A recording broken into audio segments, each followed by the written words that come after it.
MDOT presents the Extra Mile Podcast.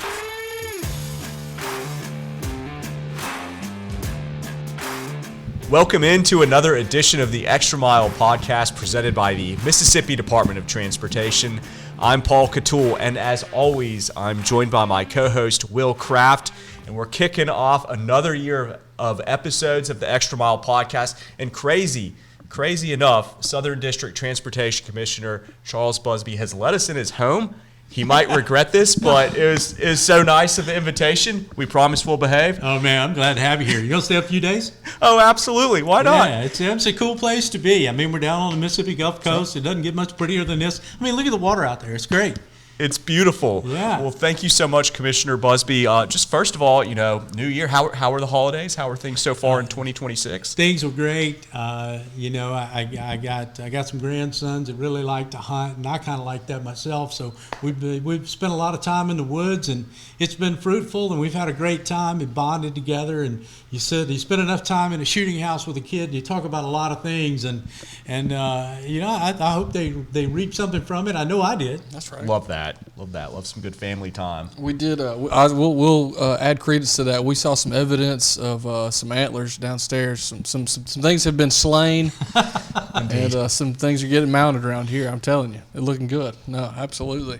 Well, look, we jump right into it. 2026 wide open here. We're about halfway through January.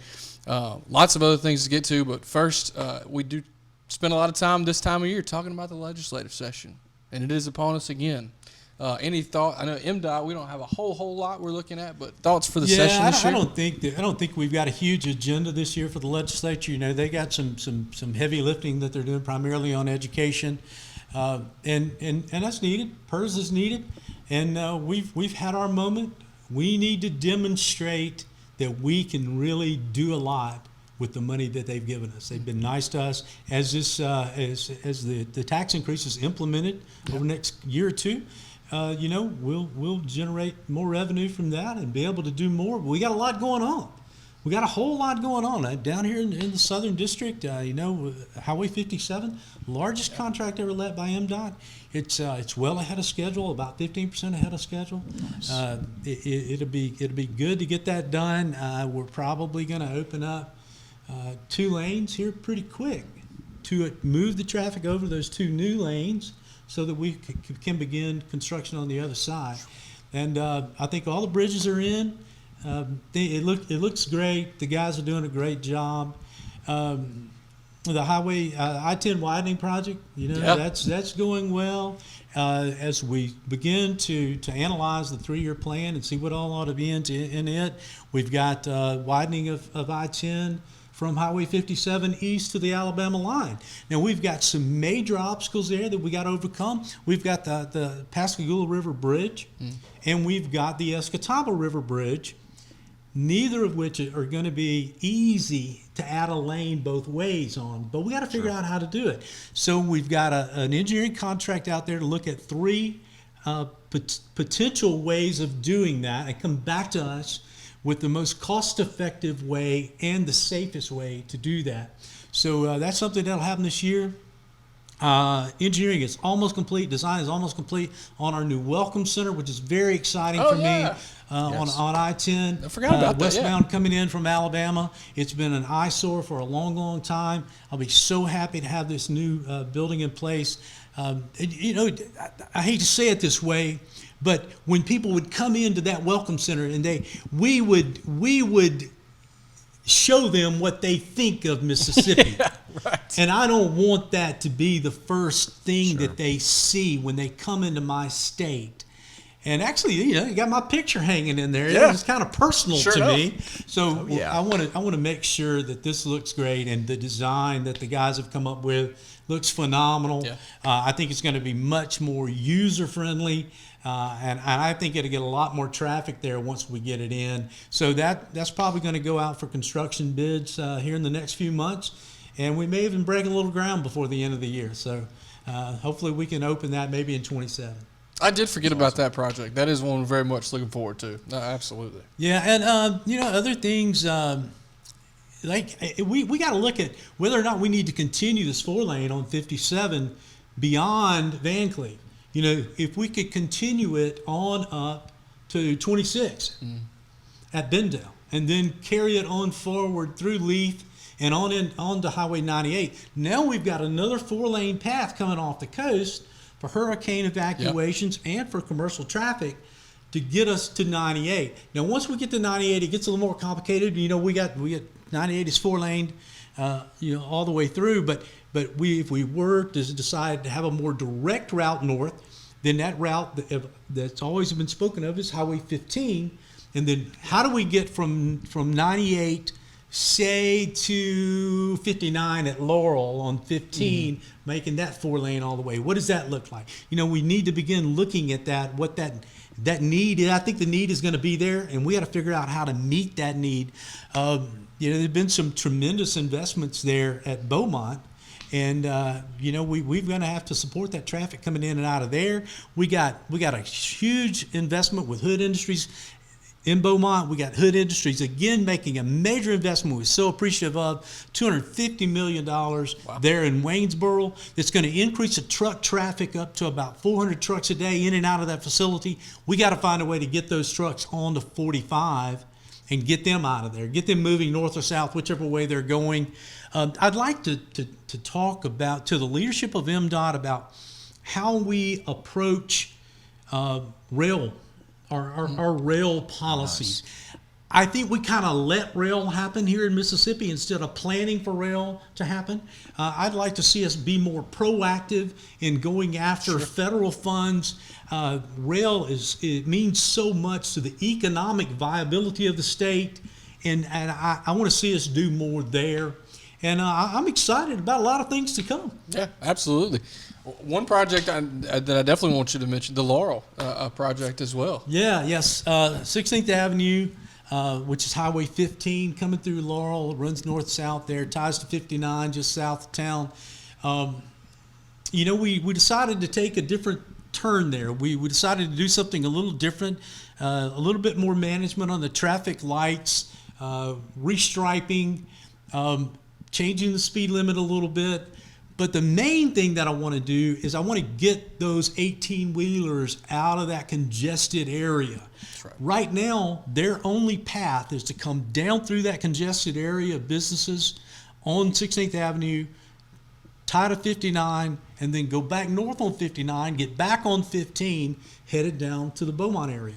Well, I think it would make more sense if we redirected that traffic coming from Bay Springs around Sharon back out to Highway 59 there, have them come south on 59 and then get on 15 and make their way on down.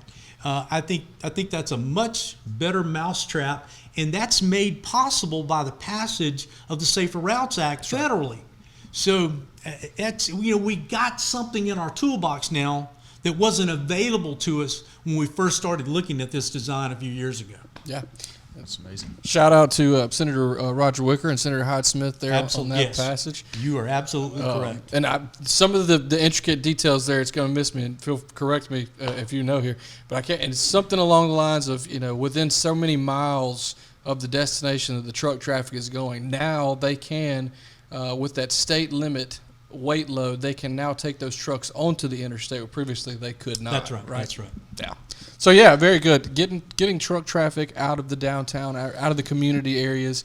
I don't think there's anybody out there that would be against that. Well, when you go back and analyze the data that was used to support the project as it was before, it involved 18-wheelers. The deaths, the 2 deaths over the 5-year study period, and one was a lady that got T-boned by a truck at a traffic light. Another, a guy who had a heart attack and ran into the back of a log truck. Oh, wow. So getting those trucks off of there would have totally eliminated those accidents. Mm-hmm. Not that the gentleman that had a heart attack wouldn't have hit something else, but it wouldn't have been the back of a log truck. So I think it's important that we do that. I think it's important for the people of Laurel, from a safety aspect. That's what we need to do. And I think we will. I think we'll be successful with that. I think we'll be successful with our projects over in the Waynesboro area. And then, we look at on the west side of the state, Highway 24. Looking at some passing lanes on 24. That's going to be tough, but I want to see how we can do that. Sure. I want to be able to have the capacity for the traffic that's on 24. We've got some roundabouts going in the Lincoln County area, in the Brookhaven area. The mayor and his staff all seem to be on board with those. I know they're a little different. I know they take a little getting used to, but they really are great for traffic control, and they've been very successful. And I hope the folks will be open-minded when it comes in. And please know, I hear people tell me all the time, we're going to have log trucks, we've got 18-wheelers that got to go around these things. Believe me, we've done our homework. We have talked to the Mississippi Loggers Association. We have talked to Mississippi Truckers Association, and we have gotten their stamp of approval on these roundabouts. They're good with them. So find another excuse, because those folks are good with them. And we have actually taken their largest trucks and made certain that the distances there will suffice for those trucks. That's right. Yeah, these are not the roundabouts of old. No, they're not. These are new. You can approach them. I think they can even curb mount some of these to get trucks through. I mean, it's very manageable, and not to mention, looks great. I'll be the first to say I hate a red light, so I'm all for the roundabouts. This factors nothing into where roundabouts go, though. But as far as my opinions. Oh, yeah, roundabouts, they are very good things for sure. Brian Havanik, shout out to our engineer friend who just loves them. Lots of work going on around the state. You and your office are doing a lot of good stuff. So you mentioned Highway 57 earlier, that hurricane evacuation route. So we've really been spared the last couple of years when it comes to threats of hurricanes, which is a really good thing. But last year we had a little winter weather down here on the coast, if you remember. That was kind of crazy. Yeah, it was great. I think it was January 20th, January 25th, something like that. And we actually got the side-by-side out and had all the grandkids out here, and we had these little learning water skis. You remember those? Yeah. It's all one piece, and we put them on those, and we drug them up and down the beach on the snow here. And then I don't know, it was the entire community, but a large portion of the community turned out, and we've got a hill down here at Beach Point. Mm-hmm. And everyone just sliding down that hill on the snow. We had a blast. We don't ever get that. 7.5 inches of snow down here in Pascagoula. Wild. And the community enjoyed it. We had a good time. We got to be New England for a day, I guess. When is it before then? Do you remember the last time it snowed on the coast? 2018. Okay, Whoa, not quite as long as I thought. Yeah, 2018, I think it was. Now, it barely made it to the coast. There wasn't much on the coast. About 120 miles north of here, where the hunting camp is, it snowed 3 times that year. Goodness gracious.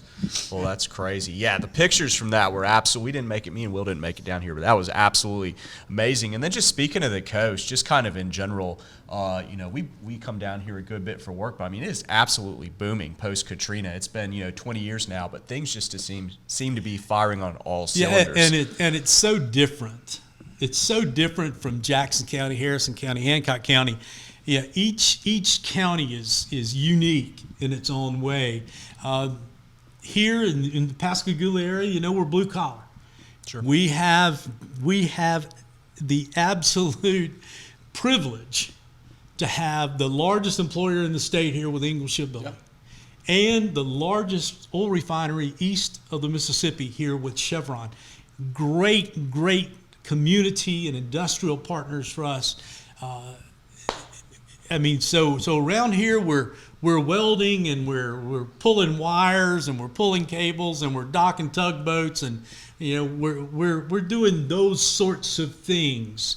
And then you make your way. We begin to transition as we move to the west. You hit Ocean Springs, and Ocean Springs has just got a vibe that's all its own, man. It's a beautiful little town. It shows up on every report you see about one of the best places to live in Mississippi, one of the best places to live on the coast, one of the best places to live in the country on the water. It's a really, really cool place. And then moving on over, once you cross over the bay, and you're into Harrison County, and the casinos take over. Yeah, and then you've got all the hospitality industry there that you could ever imagine. Just great, fantastic assets. And then Hancock's kind of a combination of the two. Yeah. Yeah, it's really neat. And all the economic development, growth, lots of good things happen down here. You mentioned earlier trains. We did have the commuter rail return, Amtrak to the coast. I know you guys are loving that. Yeah, we are. The Mardi Gras Amtrak. Yeah. Fantastic. My wife has season tickets to the Sanger Theater in New Orleans, and she has utilized that train a lot. She absolutely loves it. The schedule is perfect to get on board here about 7:15. You take off, you get to New Orleans, you get to go have a nice brunch. And then you go to the show, come out of the show, go back to the terminal, catch the train back to Pascagoula. It's a great way to go. As a matter of fact, she and I are celebrating our 42nd anniversary, and we got date night. We're a couple of months back. It actually happened in December, but so we're a little behind. But we got date night coming up here on Thursday night. We're going to get up Thursday morning, leave at 7:30 or 7:15, whatever the time is. Go to New Orleans, spend the day. And there's a one-man play at the Sanger that night with Richard Thomas, who plays Mark Twain. Oh, okay. And so we're going to watch that and have a nice meal and stay at a hotel over there and get up Friday morning and make our way back to Pascagoula on the Amtrak. So, yeah, we're looking forward to that. Once again, shout out Senator Wicker. Getting double and Amtrak, I suppose. We appreciate y'all. Absolutely. Yeah, there was a lot of infrastructure. People may not have recognized it, but there was a lot of infrastructure changes that had to take place in order for that to happen. Oh, yeah. And, I want to give a shout out to our commercial rail partners, too. It's just not easy sharing tracks and giving priority to a 6-car passenger rail instead of a 60-car commercial rail. But our commercial rail companies have done great. I appreciate their willingness to be a part of this, and the infrastructure that had to be put in. Senator Wicker helped with all of that. Senator Hyde-Smith, getting the side tracks and the switching, making the changes to the crossings that had to be made for this. There was quite a bit of work that went into this effort, and has been going on back when I was in the House, back when I was chair of transportation in the House. We were doing this 5-6 years ago. Getting that infrastructure in place to get ready for that moment. And then, as you know, we kicked it off this past summer, and it's been going. The reports I get from Amtrak tell me that the passenger loading that they've been getting surpassing what they expected. Oh, awesome. So everything's good for the moment. Love it. That's amazing. Hey, listen, Mississippians, we love New Orleans, so it's like our home away from home. So I am going to make that trip myself very soon. Commissioner Busby, lots of great information. Is there any other final message you want to give to your constituents or Mississippians in general? Other than just to be patient with us. Sure. These projects are not projects that happen overnight. And it causes a lot of pain and grief when we're in construction and we've got roads closed and we're causing people to take detours. I would really just beg people, please be aware of the construction zones. Please respect our people, and please slow down and make it a safe zone for them. They're out there really, I hate to say it this way, but they're really risking their lives to complete these projects. And at times, people just are so disrespectful that I really wish they would be more respectful and consider those people. I didn't know what it was like to lose people until I got into this position, and now I've had the very traumatic opportunity to know what that feels like, and it's not good. And I didn't pay as much attention as I should have before. And now that I have, I just want to urge all of our folks to do that. And we're going to get them done as quickly as we can. We promise to try to be out of your way as quickly as we can, as long as we can deliver to you the safe and quality product that you deserve and that you are looking for. And we'll continue to look for ways to make it safe and to make it as economical as it can. I'm so proud of our folks here in the Southern District.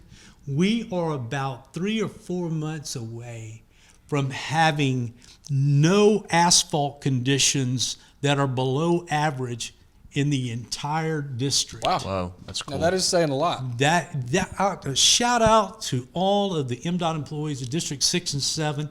So proud of you. So glad that to be a part of the family now. And very proud to be able to speak for them. Love that. That's awesome. Absolutely. Thank you so much for that message, Commissioner Busby, and thank you for all the hard work that you and your hardworking staff do. Thank you for hosting us. We appreciate Thank you. it. I appreciate you being here. Yes, sir. Absolutely. We will go ahead and wrap things up right there. Thank you to our listeners, our viewers, for tuning into the Extra Mile podcast. You can watch and listen to episodes by visiting gomdot.com/the extra mile. Follow us on social media at Mississippi DOT is the handle. We want to thank our editor, our producer, Drew Hall, for holding things down behind the scenes. And remember to drive smart out there on Mississippi highways.